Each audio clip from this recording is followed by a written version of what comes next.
Hello, everybody. Welcome back to another episode of the Bola Bola Show. This is episode number 3.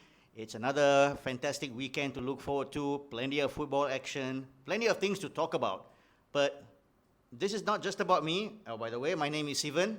And as once again, I'm joined here by my two best buddies. First of all, Bala, how's it going? Everything going good. Very interesting weekend this we had. So a lot of big games are available. A lot of comments. Helvin, how about you? Yeah, indeed. Looking forward to this show, bringing all those big games and everything back to you guys again. Hope we didn't keep you guys waiting too long. Yeah. So, first and foremost, thank you everyone for all the comments, feedbacks, tweets, and all that. I mean, we truly appreciate it. But without further ado, let's get into our first segment. Rule changes in too swiftly. This is dangerous here now for Leon. Back comes across, it's in! They force it in! Coming in off the right-hand side, Luis Tisa. Great run down the left for Leon. Awad get involved, and Tisa arrives to get his first goal in Europe this season. 1-0. Okay, so that is the sound of perhaps what I would say the biggest upset in this round of the UEFA Champions League, in which every one of us in this room got it wrong. We thought Juve was going to be, we thought it was going to be a cakewalk for Juve, but Leon gave us what a real surprise. So I'm just going to leave it to Bala with our resident Juve guru here on what he has to say about this game.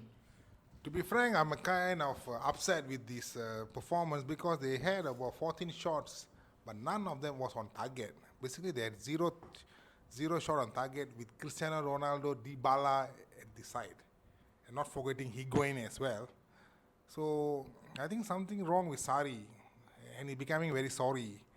You think it's time we need to change his Sari? I think maybe it's time for him to do, because I think changing him right now will be dangerous, because I think we are midway towards battling with all the cups in Coppa Italia, Serie A, and also Champions League.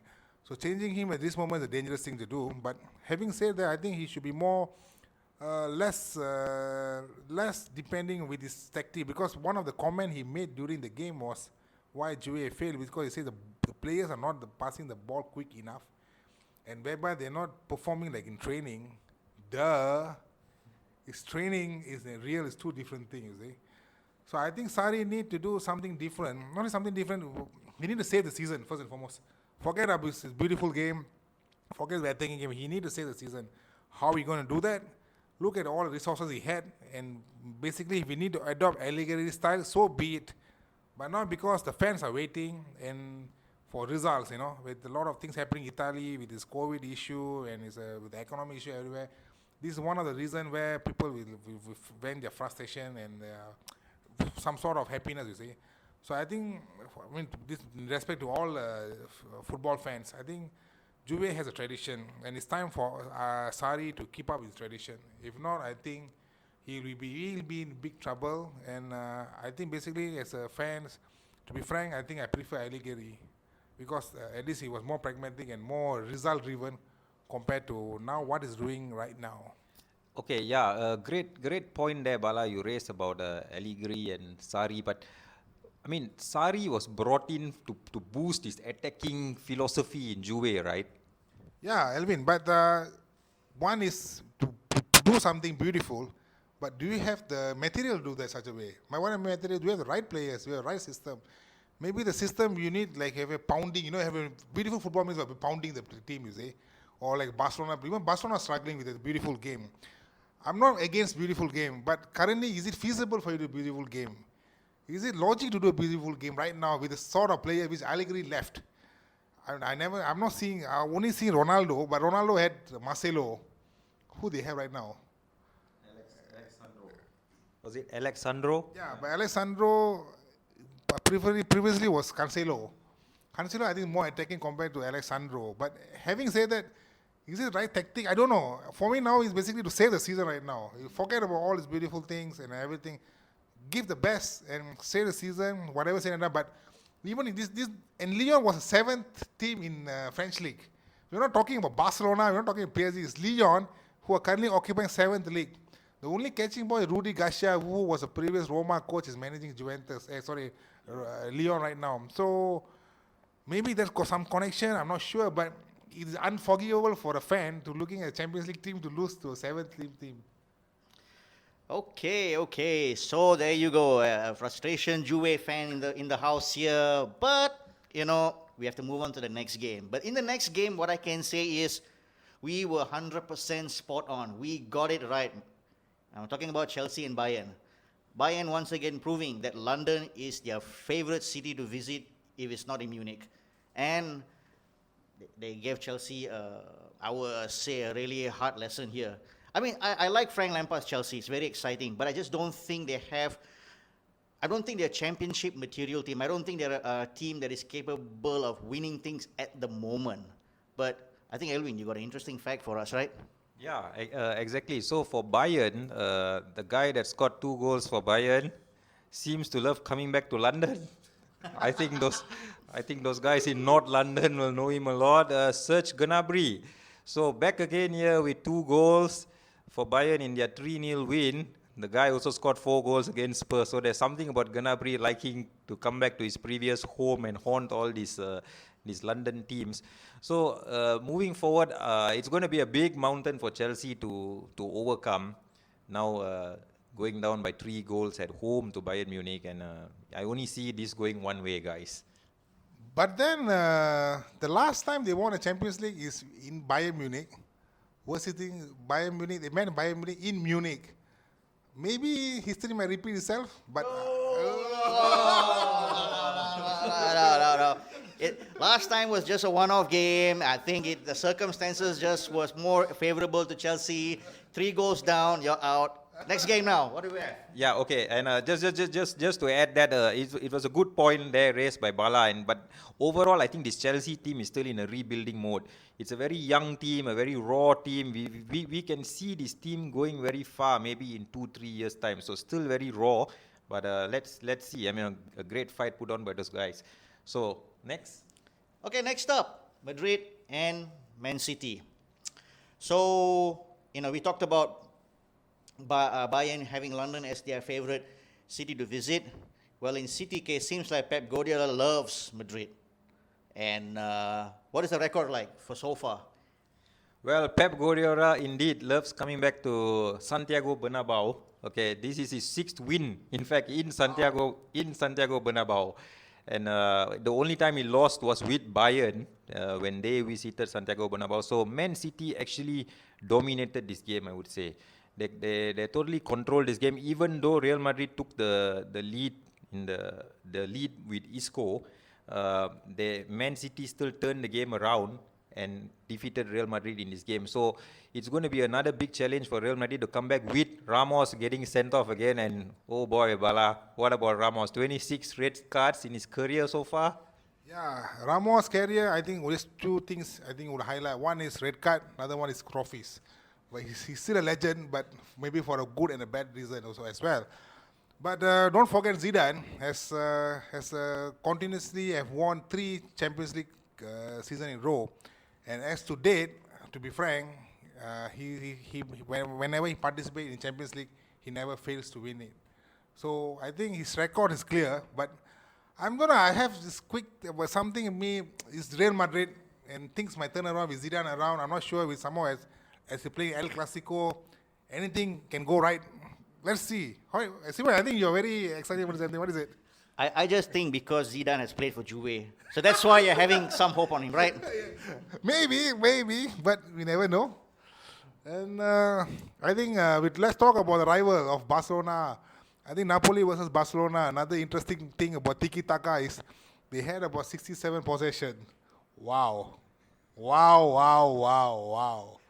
Simon, I think add on. 67% possession and only 2 shots on target. This is not the Barcelona I remember we all grew up loving. I think there is a deep problem within this club. Again, I think the over-dependence on Messi, who I believe is carrying an injury right now, going into this game and most likely even for the weekend, it's not just doing good for the club. And I don't know how, it might be a reasonable result for Barcelona to come away with a 1-1 draw, but that doesn't mean it's game over for Napoli because, if they want to turn things around in the Camp Nou, they can do it actually. Yeah, so indeed, possession doesn't win you guys games these days. The tiki-taka football and all this is very interesting to watch, but unfortunately they are not bringing the results out for these teams anymore. So 2 shots on target to me is still not good enough here. And Barca have also been plagued by further problems from this game, with PK being injured, Vidal red carded, and Busquets now with the yellow is also going to miss the next game. So it's going to be really a big issue with Barca. Even though scoring that away goal, Napoli might still go there and still create an upset, I think. Yeah, but so I think we should also give credit to Napoli and especially Gattuso, because I think he systematically have set up this thing to go against Messi. That's why I think Messi had a very quiet game and they needed Griezmann to save it. And also I think they had the most shots on target, especially 4 shots, especially in the where game was played by Maradona previously. So the stadium basically. What I'm trying to say is Barcelona had a hard time, and I think with this suspension and the injury which might affect Barcelona next return leg, I think Napoli might sneak in a goal to upset the rhythm of the game. I think so. We will move on to the next segment. Take care. Let's see the next segment and bye.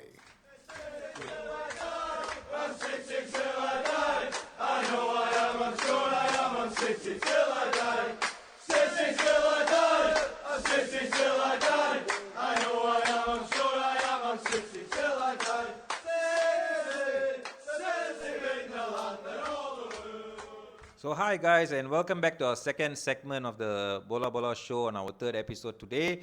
And today we'll be talking about all the big fixtures that's going around Europe. And to us here, we really like to preview this because there's nothing bigger in Europe that's going on this week than the Carabao Cup final, guys. or shall I say the Manchester Cup final, because guys, there's just something about Manchester in general and the Carabao Cup. Not sure if these are the only things that teams from Manchester can win these days, but Man City against Aston Villa, guys, right? So a big final indeed for Aston Villa, getting into this final, lying 17, battling for relegation in the Premier League, but going face to face with the giant Manchester City. Manchester City on the other end trying to go for a hat-trick of Carabao wins, this if they manage to do it successfully. And they are the defending champions as well. So, Steven, anything about Manchester City you want to add? Well, definitely. I mean, they will definitely want to win this cup because, it could help them to salvage something for this season. And, basically they just knew that they are suspended from Europe with all this problem going on. Winning a trophy could definitely give some moral boost for the club and for the dressing room as well. And not to mention, City are going into this game with on form, on fire. Having beaten Real Madrid in Madrid, they're coming to this game with much more confidence. The irony about the Carabao Cup final is that, I can see why a team like Aston Villa is in the final. Because growing up, that's what the Carabao Cup final today, or it was known as the Coca-Cola final, Carling Cup final during our time. It's always common for these kind of teams like Aston Villa fighting for relegation, the small clubs. But when a team like City is in there, it makes me wonder, maybe you're right. It's no longer a small trophy. I think it is a big thing right now. Yeah. I think what used to be for big boys, I think they used to use a Carabao tournament as the youngsters kind of exposure kind of game. But I think Aston Villa is a big game. I think they just came back from promotion last season, and I would like to say hi to Sri Ganesh, as he's a long-term, what do you call that, since I know him. Aston Villa fan. Yeah, the die-hard Aston Villa fan. Yes, I think this is your time. Enjoy the moment, because I think it's very tough to come to this position. But having said that, I think I'm still rooting for Aston Villa to win, because I think this will give them a chance to boost their own relegation battle. And might be interesting, and if by something happens they get relegated, it will be interesting them to see in Europe while they are fighting in the championship team. And Aston Villa indeed have a very hot property now, Jack Grealish on the field, so he's worthwhile watching, and let's see how influential he can be in this final. So let's hope Jack Grealish rallies his troops in Aston Villa against Manchester City. Well, you know United wants to sign him, right? Yeah, they did in 2012. They tried to sign him, in fact, for 200,000. I'm not sure why those guys missed that out. But now, if they're going to sign him, they probably have to break the bank to do it. Okay. I think MU missing signing has been a while. I think that's come to our next topic with the Bundesliga, whereby Dortmund versus Freiburg. Okay, the reason why we are talking about Dortmund versus Freiburg rather than any other club right now, because we know the Bundesliga right now, it's about Bayern, it's about RB. But again, as Elvin mentioned, as Bala mentioned, Man United missing out on signing. So the question is, will Haaland score this weekend? Alan will score this weekend. And what can we expect from you next weekend? Alan scored again. Okay. So before Haaland score again and Willie score again, we'll come back to our next segment.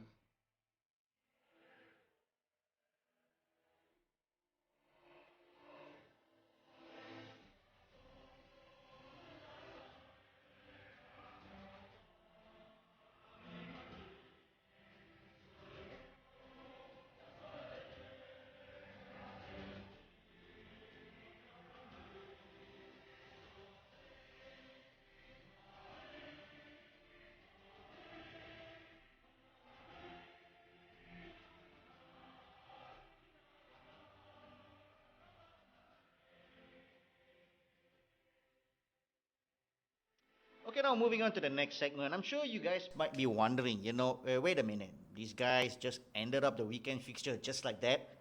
When we know for a fact that, we have two big fixtures taking place in Europe this weekend. But have no fears. We know in Italy you got Juve versus Inter, and in Spain it's El Clasico, Real Madrid versus Barcelona. But we're not going to go into details on, games, the lineup, tactics, what we can expect from both teams, because there's a lot of that stuff out there. Instead, we're going to shift the focus a little bit on rivalry, football rivalry, because by far these two fixtures historically is considered the biggest rivalry in their respective country. So we're going to start off with Italy first, Juve versus Inter. I might have some reservation on this, but according to Bala, this is the biggest rivalry in Italian football. Is it? Yes, Sivan, I totally agree on that, because the rivalry starts from years ago, whereby this team is full of passions, fans, the big team. I think a lot of scandal in Italy, whereby with the corruption scandal, whereby it's affected in the team, whereby Inter Milan was robbed off of titles because of Juventus. Part of the bribery scandal with the referees. And Juve went to Serie B. Then Juve went Serie B. Was the Inter Milan, if I'm not mistaken, was the one who started all these things. So I think there's a lot of history behind that, whereby Juventus have won more 30 plus titles with in Serie A. So a lot of rivalries between them, a lot of hatred within them, and the players transfer, because Juve has the purchasing power, despite Inter Milan had the similar status, but I think Juve has a reputation and tradition. So I think this basically is the biggest rivalry in Italian football, if I would say. Elvin, why are you looking at me like that? Well, Bala, are you sure this is the biggest rivalry in Italian football? What about the Milan derby, AC and Inter, where there's many incidences, and one of it, most notable, was the Dida flare incident? What about the Roman derby, Lazio and Roma? Aren't these not big enough? All right. So once again, you have told it's a Roman derby, whereby it's a city rival. And also Milan derby, also a city rival. But only Juventus versus Inter Milan, they call it the Derby d'Italia, which is countrywide is the two biggest feature. Even I, myself, as a Juve fan, looking at a Serie A title for perspective or schedule perspective, I wouldn't look Juve versus Milan. First thing I look is Juve versus Inter Milan, and I book accordingly my timing to watch the game.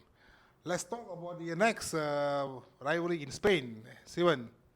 So of course now in Spain it's El Clasico weekend, Madrid versus Barca. I think there's no denying that this fixture is very likely. I understand, Bala, your passion for Italian football, but there's very much likely this is the fixture that is going to grab everybody's attention. Yes, There's no question about it. We know Barca and Real in terms of the players. They've always. I'll leave it to you, Elvin. I know for a fact that we were watching La Liga in Malaysia when TV3 used to show live telecast match. So you can tell us something. Yeah. So I remember my first ever match, and I think probably you remember these two guys. The first ever match was Real Betis and Sevilla. I think, if I'm not mistaken, the first ever game that was showed on TV3 back then, in a long time ago. But anyway, when it comes to this El Clasico in Spain, then nothing beats this game, right? So this is going to be the 277th El Clasico between these two teams, right? And no other guy, and I say really no other guy, has scored more goals in this El Clasico than the number 10 of Barca, Mr. Lionel Messi, who has got 26 goals already so far in this El Clasico, and he's still playing, because the other closest guys who are to his record are, the last time I checked, Cristiano Ronaldo and Di Stefano are no longer in Real Madrid. So there's no way that this record, I think, is going to be broken. So in the end of the day, this is a very big game, and there were some very interesting things that happened in this El Clasico as well, Bala, right? Like the fans, the Real Madrid fans actually giving tribute to Barcelona players. Yeah, I think notably Ronaldinho in 2015, 2005.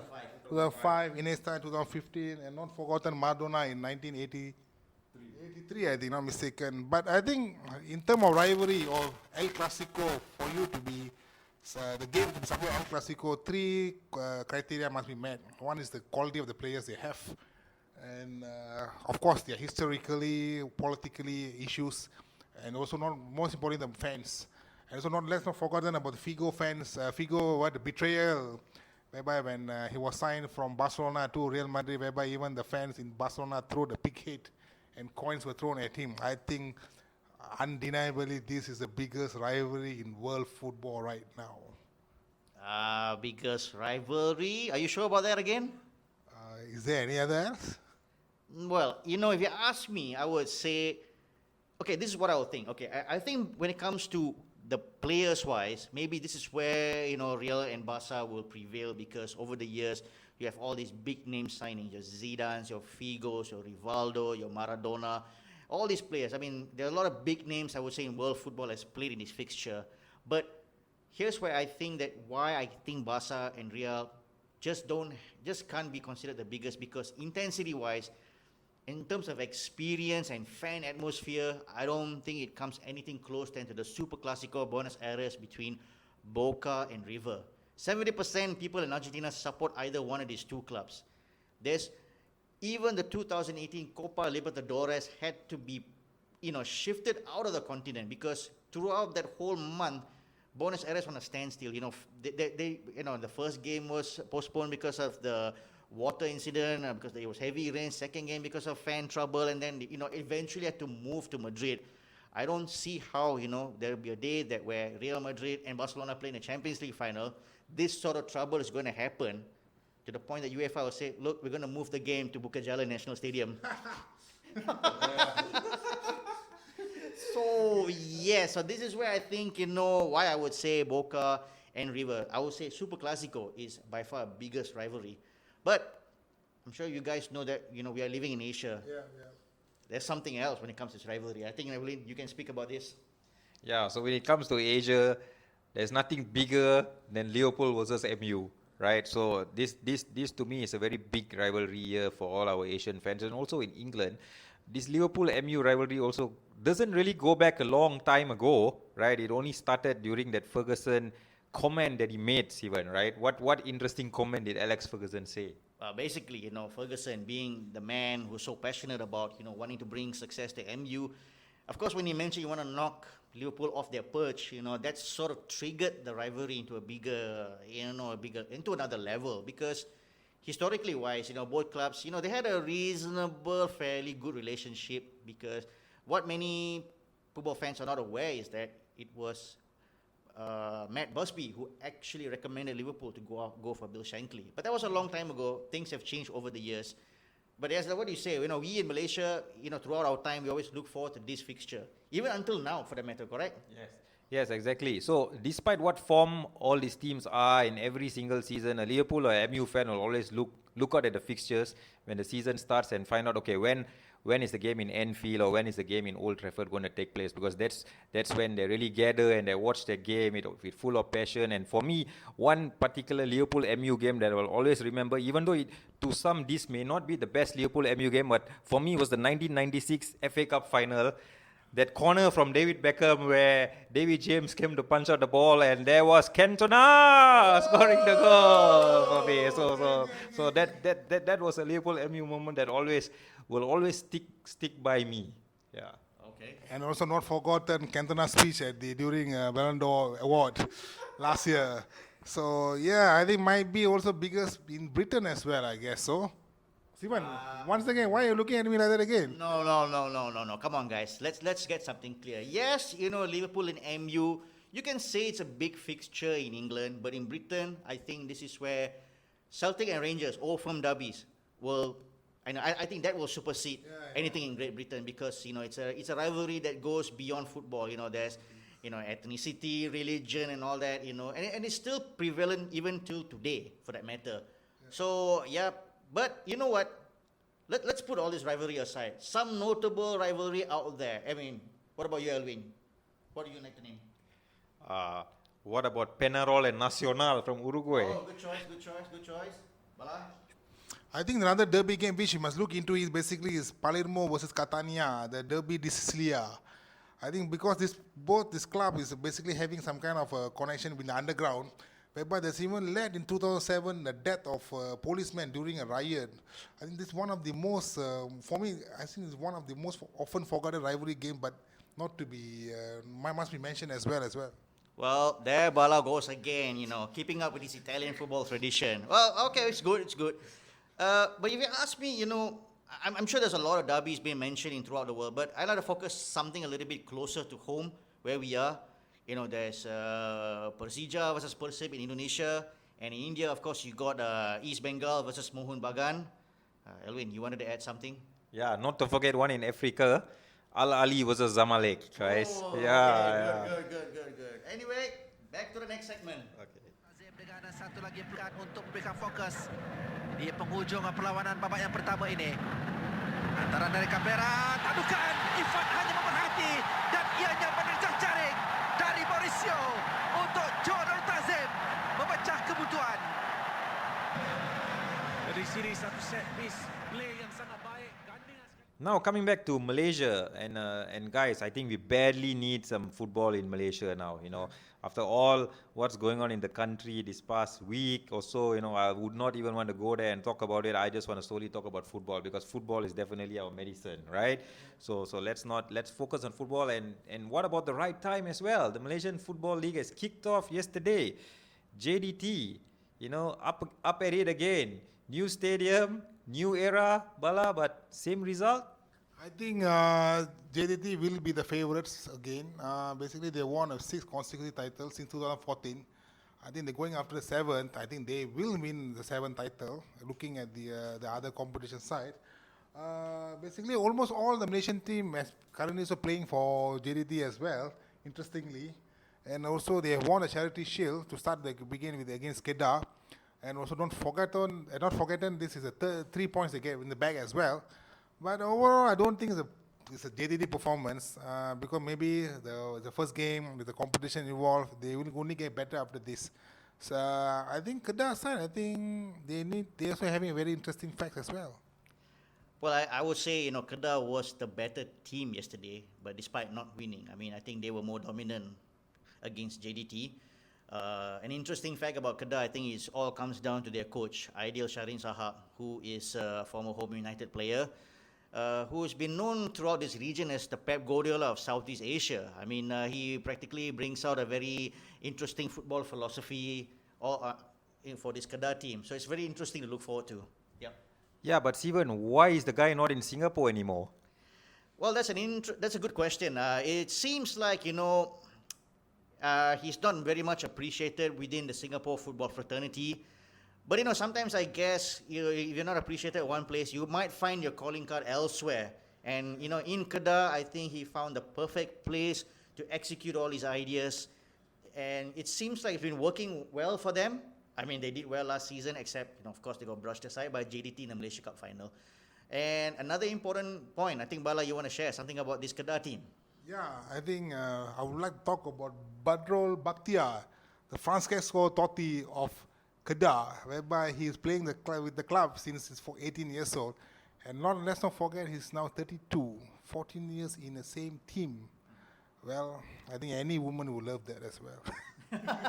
You know what they say, you can take him out of Kedah, but you can't take Kedah out of him, because he seems like, he's one player that, I don't know whether JDT is interested or not, but he's always remained as a Kedahan guy. So, kudos to him.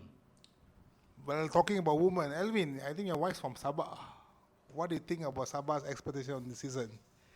Oh yes, and Sabah making it back to the top flight football again, and good luck to them in this coming season. And they are basically, the assistant manager is Jelius Ating, a former Sabahan player as well. So he is definitely going to have that. But one thing about the Sabah team is it's a very local-based team with a dash of foreign talent there. But I understand that these guys, they're going to fight for every ball. They're going to go just as how we knew Jelius during his playing days. So it's definitely going to pump these guys up. And I see Sabah finishing mid-table, at least, out of the 12 teams in the league. I don't see them actually struggling in this relegation dogfight. So probably a mid-table finish, I will see Sabah finishing.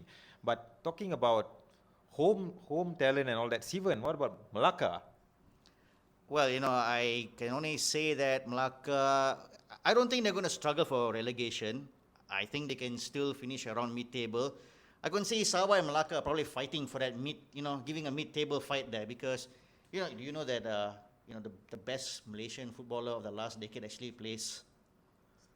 Yes, Shafiq Rahim. Yes. He plays for Melaka. Yeah. So, he's there. So I can still see us, and maybe you and I need to go and watch a Sabah Melaka game. What do you think? Oh yeah, that's a great idea, man. Yeah. How about UITM? I think they are part of the mix in the relegation battle. Do you think they'll survive this season?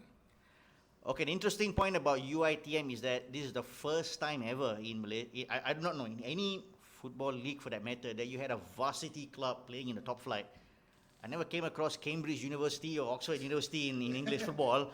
So, there's a lot of question mark. I mean, what can we say about them, Melvin?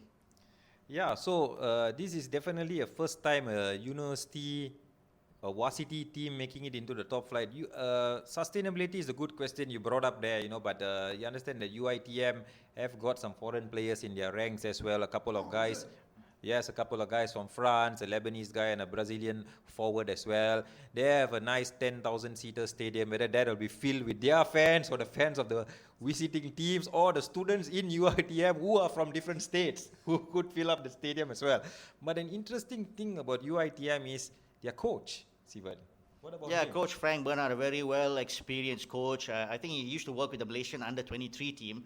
So, I think overall the setup is just nice. But again, for me, when it comes to these sort of team, I always question whether can they really create a stable fan following, because there's no, how do we say, what's that term?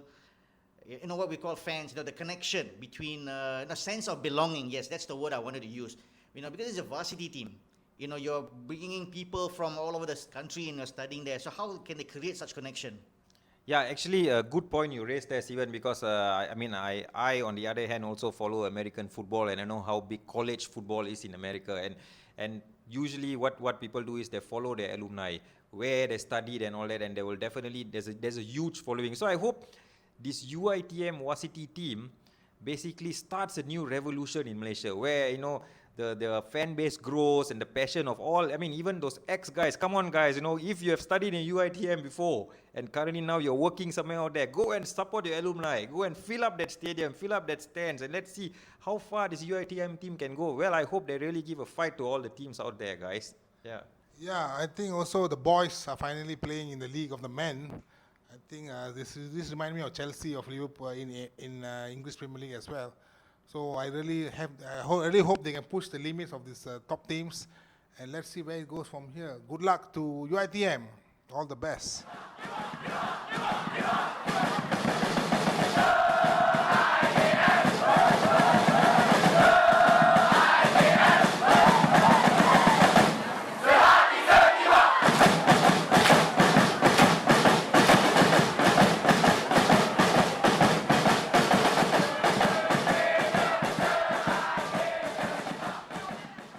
back now in our player shout-out segment. Now, just before we go into further, the Premier League has decided to introduce the Hall of Fame.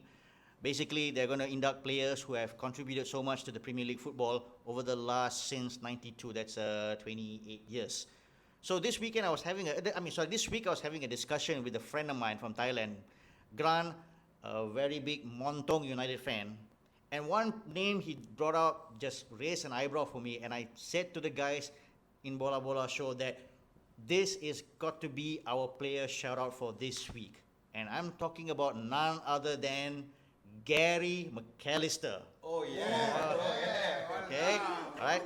Now, an interesting point that Grant brought out there, that when Leeds United signed him, he already looked like he was 36 years old and practically never aged for the next 11 years of his Premier League career.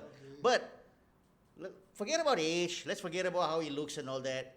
Let's talk about what he brought to the game. I mean, Elvin, you were watching Premier League football back then. What could you say about Gary McAllister? Yeah, so Gary McAllister, there's always something about Gary McAllister. I always looked at him as a leader. He brought in that midfield maestro leadership thing in that midfield. Although he may not look like the most attractive player on the field, and even people have even called him Grandpa McAllister for many things. But he always had that flair and that elegance, during his time when he was playing on the field, and his influence as well for Leeds, for Coventry, and as well for Liverpool. I think some interesting also. I think he also energized and enigmatic. What I'm telling is basically he came in the substitute in the game against Arsenal during the FA Cup final, where he replaced Steven Gerrard, and that time Liverpool was losing 1-0. He changed around the game, and subsequently Liverpool won the game 2-1. And I think that was one of the season whereby Liverpool was hunting trophies even. Yep, that was a season where Liverpool they won it was so-called a treble, but not the treble that United won a couple of years earlier. But it was something important for Liverpool fans back then, because it basically opened a new era for their club. And McAllister, played a huge part in that final, as you mentioned. But what it did to him in that final, Elvin, you got to come in and tell this. Why? Yeah. So actually, Gary McAllister started that UEFA Cup final in 2001. Best performance in the Yeah. FA Cup. He was rewarded with the UEFA Cup final. Yeah, and he was rewarded with a starting place in the lineup. And oh boy, it was Liverpool versus Alaves. Okay, nobody expected that to be a cracker of a game, as it turned out, with the final score being 5-4, okay, and Gary McAllister having one goal and having his hand on 3 other goals, 3 other assists, actually earned the man of the match performance in that game. So that was definitely one of Gary McAllister's highlights of his career as well. So, and not to mention also, in that UEFA Cup final also, there was an interesting name of Javi Moreno, if you remember, for Alaves, the guy that AC Milan signed. So Alaves was also they did have some attacking talent, but nothing beat out Gary McAllister really shine in that game, guys. So for me, if you ask me, that was definitely a Gary McAllister moment I will always remember. Well, as Bala mentioned, the FA Cup final, Elvin, you mentioned the UEFA Cup final. If I were to pick one memorable moment of Gary McAllister, it's going to be that semi-final against Barcelona, because Barcelona were pretty much dominating that game. But unfortunately, Rivaldo, of all players, handball in his own penalty box. And, Liverpool needed this one calm and cool player to really take that spot in. And, they could have picked Owen, they could have picked Heskey, they could have picked Smeeser, Gerrard. There were so many names to pick there. But Gary McAllister stepped up, calmly slotted the ball in, and put Liverpool in the UEFA Cup final, which pretty much set the pace for them to have what an amazing season. So again, as you all mentioned, what he's accomplished and all that, I would say this, that, in Gerard Houlliè's time for Liverpool, Gary McAllister was the best ever signing by Gerard Houllier. Period. Yeah, Steven, are you sure? The first signed Didier Haumann, Christian Ziyech, Sami Hyypiä, Vladimir Smeeser. Are you sure? I'm very sure about this, because as you guys mentioned, he was a game changer in the FA Cup final. And of course, as Elvin mentioned, what an inspiration performance he gave for Liverpool in the UEFA Cup final. So if you talk about signing a player and getting the return out of it, at the age of 35, I would say Gary McAllister, I mean, Gerard Houllier didn't spend anything. He was a free transfer, but he got 100% return out of him. For me, yes, I will stay this. Best signing under Gerard Houllier for Liverpool. All right, Sivan, I think we agree with you what you said. And also not forgotten, I think he's known for his calmness and leadership. Also against their local rival, Everton. He scored in 90th minute. What a fantastic free kick. I think it was about 40 yards away. Yeah, 40 over yards, man. Yeah, 44 yards screamer of a free kick, Bala. Yeah. Yeah, the calm, composed, I think Gerard Houllier found a leadership in him, I guess so. So this is our weekend, shout out, player shout out. Kudos, cheers to Gary Maguire. Cheers, McAllister. Gary McAllister. Cheers to Gary McAllister. If you're out there listening to us, cheers, mate. Yes. Cheers to the grandpa. Oh, we love Japan! Je vas se pen!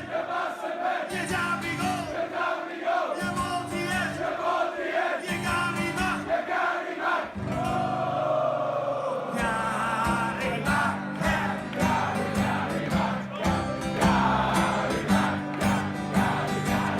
Oh, we love je Spurs pedal! Je Spurs pedal! Je vas se pen! Je daar we go! Je moet hier! Je gaat niet weg!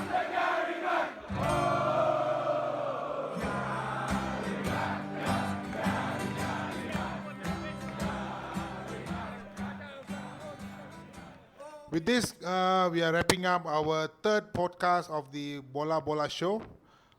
Please follow us up on the YouTube, podcast, Spotify, and other media social network as well. Sivan? Well, basically, you can find us on Twitter, Instagram, Facebook. Just look for the Bola Bola show. Subscribe to us. Follow us. Give us your feedback and comment. You know, we appreciate anything whatever you guys have to say. You know, we'll take it from there.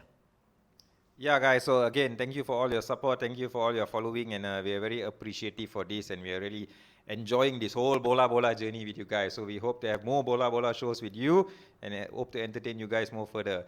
So guys, you ready for this? Majulah Bola Bola untuk negara!